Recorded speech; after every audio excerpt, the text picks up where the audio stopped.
정상회담에서도 의논했으면 좋겠다는 주문이 있었습니다. 한 가지 사안에 대해서 더 말씀드렸습니다. 지금 더불어민주당 김병기 원내대표를 포함해서 당 지도부가 공공기관 임원 임기 제도 개선 관련된 그런 법안도 내고 계시고 말씀도 하고 계십니다. 이에 대한 대통령실의 입장을 말씀드리겠습니다.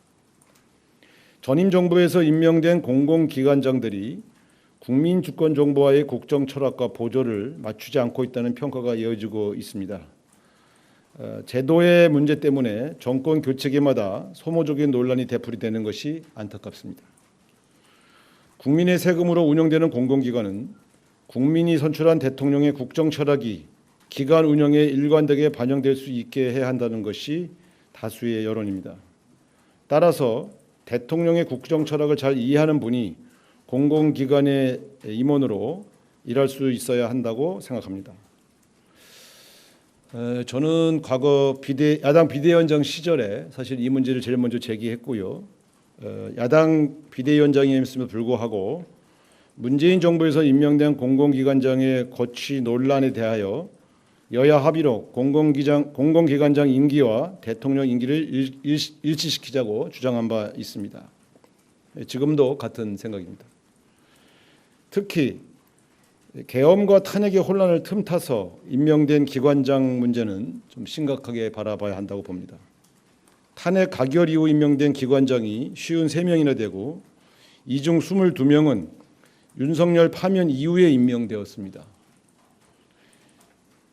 위헌적인 계엄을 탄핵으로 처벌한 국민 의지의 정면으로 도전한 것이고 인사권자가 거리된 상황에서 권한대행이 현상유지 이상의 행위를 하는 것은 헌법적 한계를 벗어난 임명이었다는 것이 다수 의견입니다.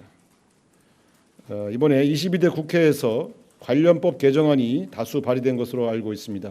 매번 반복되는 소모적 논쟁을 이제는 끝낼 수 있도록 국회에서 여야 대화로 지혜를 모아주실 것을 간곡하게 요청드립니다. 아까 공공기관장 임기 일치 관련해서 필요성 강조해 주셨는데 현실적으로 해당 법안이 기재위 소관이어서 민주당 다수당이지만 또 위원장이 야당인 측면이 있지 않습니까? 그래서 최종적으로 이 법안이 논의되려면 협조가 없으면 다소 시간이 오래 걸릴 수 있을 것 같은데 뭐 패스트트랙이라든지 이런 부분에 대해서 여당과 논의하신 부분이 있는지 혹은 뭐 어떻게 통과 과정에 대해서 생각해 두신 게 있는지도 한번 같이 여쭤봅니다. 지금 어떤 법안의 내용이 가장 적절한지 여부 또 그 처리하는 과정의 여러 가지 방법론 이것은 저희 대통령실에서 관여할 수 있는 문제는 아니어서요. 저는 오늘 일반론적인 입장을 말씀드린 것이고 특히 이 문제를 최초에 제기했던 전직 야당 비대위원장 출신으로서 제가 좀 이 말씀을 드려야 되겠다 이렇게 생각을 해서 말씀드렸고요.